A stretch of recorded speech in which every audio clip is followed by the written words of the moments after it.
અમદાવાદમાં ખાસ અરબી સમુદ્રમાં જે ડિપ્રેશન બન્યું છે એ નબળું પડ્યું છે, છતાંય વાતાવરણ ગુજરાતનું જે વાતાવરણ છે તેની અસર જોવા મળી રહી છે। હજુ 3 દિવસ સામાન્યથી મધ્યમ વરસાદની આગાહી છે। અમદાવાદ શહેરમાં વહેલી સવારથી ધુમ્મસભર્યું વાતાવરણ જોવા મળ્યું। વિઝિબિલિટી ઘટતા વાહન ચાલકોને પરેશાનીનો સામનો કરવો પડ્યો। ધુમ્મસભર્યા વાતાવરણમાં હવામાં ભેજ હોવાનો પણ અહેસાસ થયો। માવઠાના મારથી ખેડૂતો પરેશાન છે, તો બીજી તરફ બેવડી ઋતુથી જનતા પણ પરેશાન છે। સમગ્ર રાજ્યની અંદર કમોસમી વરસાદ વરસી રહ્યો છે, ત્યારે અમદાવાદ શહેરની વાત કરીએ તો અમદાવાદમાં પણ વાતાવરણ પર અસર જોવા મળી રહી છે। આપ જોઈ શકો છો દ્રશ્યની અંદર વહેલી સવારનો આ ટાઈમ છે અને જે વિઝિબિલિટી છે તે વિઝિબિલિટી ખૂબ જ ડાઉન જોવા મળી રહી છે। જોઈ શકો છો આપ જે હાઈવે ઉપરના દ્રશ્યો છે, દૂર સુધી માત્ર ને માત્ર ધુમ્મસ જ જોવા મળી રહી છે। પરિણામે વાહન ચાલકો છે તેઓએ વાહન ચલાવવામાં ક્યાંક ને ક્યાંક તકલીફનો સામનો કરવો પડી રહ્યો છે। વહેલી સવારે પણ વાહનોની લાઇટો ચાલુ રાખવી પડે છે। જોઈ શકો છો આપ દ્રશ્યની અંદર લગભગ 7:45-8 વાગ્યાનો સમય થઈ ગયો છે, તેમ છતાં જે વિઝિબિલિટી છે તે કેટલી ડાઉન છે। આ બિલ્ડિંગ છે તે બિલ્ડિંગનો ટોચ ઉપરનો જે ભાગ છે તે ભાગ જોવામાં પણ ક્યાંક ને ક્યાંક તકલીફ પડી રહી છે। એટલે સ્પષ્ટપણે અંદાજ લગાવી શકાય છે કે રોડ ઉપરની જે વિઝિબિલિટી છે તે કેટલી હોઈ શકે છે।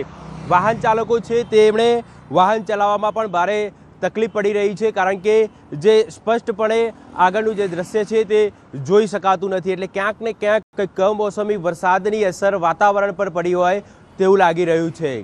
કેમેરામેન નિલેશ સોસા સાથે ઋત્વિજ સોની, ન્યૂઝ 18 ગુજરાતી, અમદાવાદ।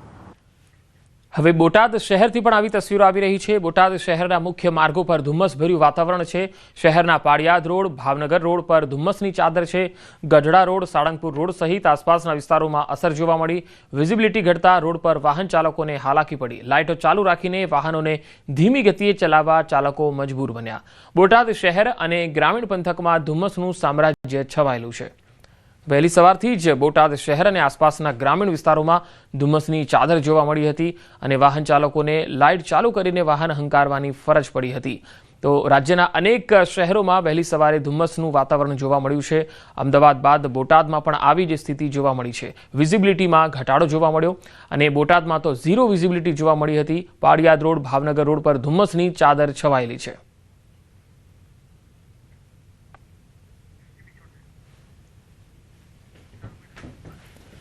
બોટાદ જિલ્લામાં તમે તસવીરોમાં જોઈ શકો છો કે એક તરફ વરસાદી માહોલ છે, તો બીજી તરફ ધુમ્મસની ચાદર છવાયેલી છે। વરસાદને પગલે ખેડૂત હેરાન છે, તો બીજી તરફ સામાન્ય જનતા વિઝિબિલિટીથી। જૂનાગઢના ભવનાથમાં વરસાદી માહોલ છે। ગિરનાર અને ભવનાથમાં ધીમી ધારે વરસાદ શરૂ થયો છે। ગિરનાર પર્વત પર જવા શ્રદ્ધાળુઓની ભીડ પણ જોવા મળી। પરિક્રમા રદ થતા શ્રદ્ધાળુઓનો ગિરનાર તરફ ધસારો જોવા મળી રહ્યો છે। તો જૂનાગઢમાં ભવનાથથી તસવીરો આવી રહી છે। ભવનાથમાં વરસાદી માહોલ છે। ગિરનાર અને ભવનાથમાં ધીમી ધારે વરસાદ શરૂ થયો।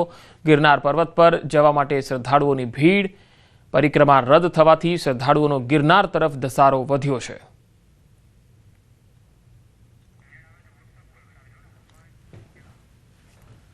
તો આ તરફ બોટાદના બરવાડાથી તસવીરો આવી રહી છે। બરવાડા શહેર અને તાલુકામાં વરસાદના અહેવાલ આવી રહ્યા છે। કુંડળ, ટિંબલા, ખાંભળા, રોજીદ સહિતના વિસ્તારોમાં સવારથી જ વરસાદ શરૂ થયો। સતત 5મા દિવસે વરસાદનો કહેર જોવા મળ્યો છે।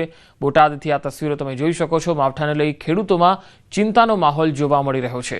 બોટાદના બરવાડાથી આ દ્રશ્યો આવી રહ્યા છે। મોડી રાતથી શરૂ થયેલો વરસાદ સવાર સુધી પડ્યો અને હવે ખેડાથી પણ તસવીરો આવી રહી છે। ખેડા જિલ્લામાં ધોધમાર વરસાદ પડ્યો। વહેલી સવારથી જ વરસી રહ્યો છે ધોધમાર વરસાદ। 2 કલાકમાં 3 ઇંચથી વધુ કમોસમી વરસાદ ખેડામાં પડ્યો। ખેડા જિલ્લાના માતરના ગામડાઓમાં ભારે વરસાદ પડ્યો છે। માતરના ભલાડા, પરિયેજ, સાયલા, વસઈ સહિતના ગામોમાં ધોધમાર વરસાદ। ભારે વરસાદને પગલે ખેડૂતોમાં ચિંતાનો માહોલ છે। ખેતરમાં ડાંગરનો ઊભો પાક સંપૂર્ણ નિષ્ફળ ગયો છે। ભારે વરસાદ પડતા ઊભી ડાંગરને પણ વ્યાપક નુકસાનની શક્યતા છે। ખેડા જિલ્લામાં ધોધમાર વરસાદ પડતા હવામાન વિભાગની જે આગાહી છે તે પ્રમાણે જ અહીંયા ધોધમાર વરસાદ નોંધાયો છે અને વહેલી સવારથી જ અહીંયા વરસાદ પડી રહ્યો છે। સવારે 4 વાગ્યાથી ખેડા જિલ્લામાં વરસાદ શરૂ થયો છે અને જે હજુ સુધી અવિરત ચાલુ છે। અને સવારના 2 કલાકમાં જ 3 ઇંચથી વધુ વરસાદ પડ્યો. ખેડાના માતરના ગામડાઓમાં ધોધમાર વરસાદ પડ્યો. માતરના ભલાડા, પરિયેજ, સાયલા, વસઈ સહિતના જે ગામો છે ત્યાં ધોધમાર વરસાદ પડ્યો. વધુ માહિતી મેળવીએ ખેડાથી સંવાદદાતા ઉમંગ મારી સાથે જોડાયા છે. ઉમંગ, ખેડામાં હાલ વરસાદની શું સ્થિતિ છે? કયા કયા પાકોને નુકસાન છે અને સૌથી વધારે નુકસાન કયા વિસ્તારમાં?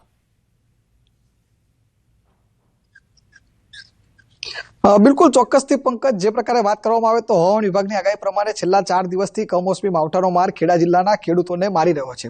આજે વહેલી સવારથી ધોધમાર વરસાદ પડતો, જો કે અબી હાલ જસ્ટ 10 મિનિટ પહેલા જ અત્યારે સૂર્યોદયના દર્શન થયા છે. અઠવાડિયા પછી સૂર્યનો ઉદય થયો છે. કહી શકાય કે આજે વહેલી સવારે 4 વાગ્યાથી જે વરસાદ ચાલુ થયો હતો પંકજ, 2 કલાકની અંદર 3 ઇંચથી વધુ વરસાદ ધોધમાર પડ્યો હતો. ખેતરોની દશા દ્રશ્ય બધા જે તમે જોઈ શકો છો, ખેતરોમાં પણ જળબંબાકારની સ્થિતિ. તો બીજી બાજુ મહત્વની વાત કરવામાં તો ડાંગરનો જે પાક છે પંકજ, એ પાકની અંદર તમે જોઈ શકો છો અત્યારે કે જે પાણી છે તે ફરી વળ્યું છે. સમગ્ર પાક જે ડાંગર છે સંપૂર્ણ નિષ્ફળ ગઈ છે.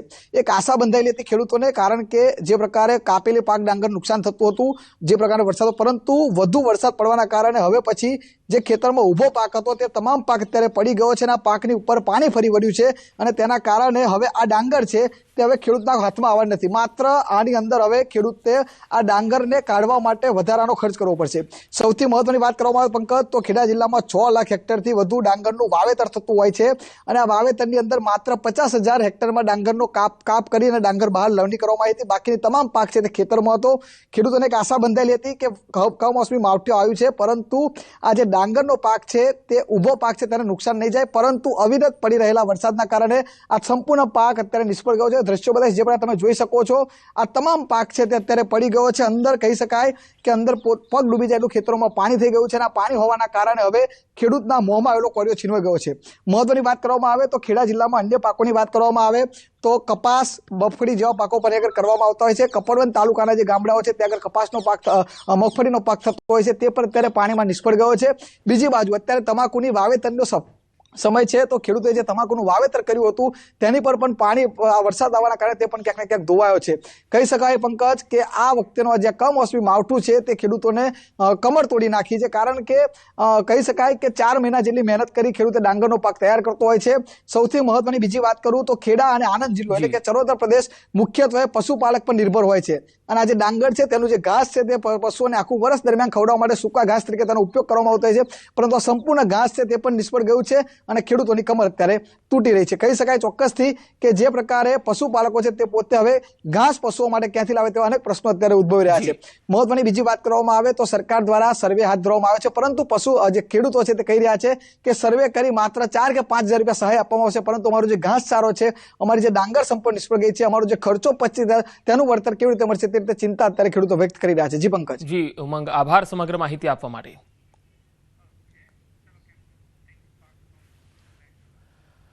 અને હવે જોઈએ કયા પાકોનો વળ્યો સોંથ.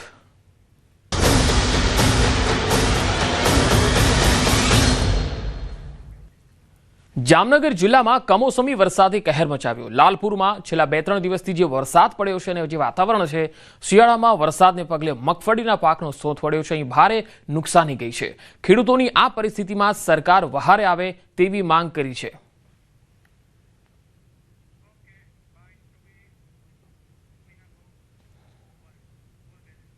તો જામનગરના લાલપુરથી આ તસવીર આવી રહી છે, જ્યાં કમોસમી વરસાદનો કહેર છે. ખેડૂતોના મગફળીના પાકને ભારે નુકસાન થયું છે. આ જોઈ લ્યો, બધું હળી ગયું. આ ગારો, આ લાલપુર તાલુકાની લાલપુરની જમીન છે. આ આખા તાલુકામાં સવારે 2 વાગ્યાથી વરસાદ ચાલુ છે અને રાતના 2 વાગ્યાથી સવારના 8 વાગ્યા સુધી વરસાદ પડ્યો છે. તો છોટાઉદેપુર જિલ્લાના ખેડૂતો વારંવારની આકાશી આફતોથી હેરાન પરેશાન થઈ ગયા છે. ચોમાસાના સમયે જે ભારે વરસાદ થયો તેને લઈ ખેડૂતો સારી એવી ખેતી કરી શકતા નથી.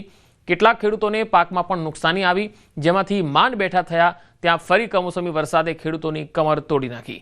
એક તરફ વરસાદનું પાણી, બીજી તરફ કેનાલોનું પાણી આવી જતા તેમના ખેતરોમાં પાણી ઘૂસી જાય છે અને ડાંગરની ખેતીને નુકસાન પહોંચાડે છે. ખેડૂત માટે કપરી પરિસ્થિતિ છે, કારણ કે ખેતરોમાં માવઠું થયું એટલે ઊભો પાક હતો ડોંગર, એ બી પડી ગયું અને ઉગી ગયું. ખેડૂત જે નવા પાક કર્યા અમે દિવેલા એ સાફ થઈ ગયા. મકાઈ સાફ થઈ ગઈ અને સાહેબ ઉપરથી અધરામપુર આવ્યા સુખી ડેમનું પાણી કેલમાં સાહેબ આવ્યું એ મારે જરૂર નથી, બિનજરૂરી પાણી આવ્યું સાહેબ. મારે તો ઉલટું વધારાનું છે માવઠું ઉપરથી પાણી. ખેતીમાં લેવાનું હું ડોંગર તૈયાર થઈ ગયું છે.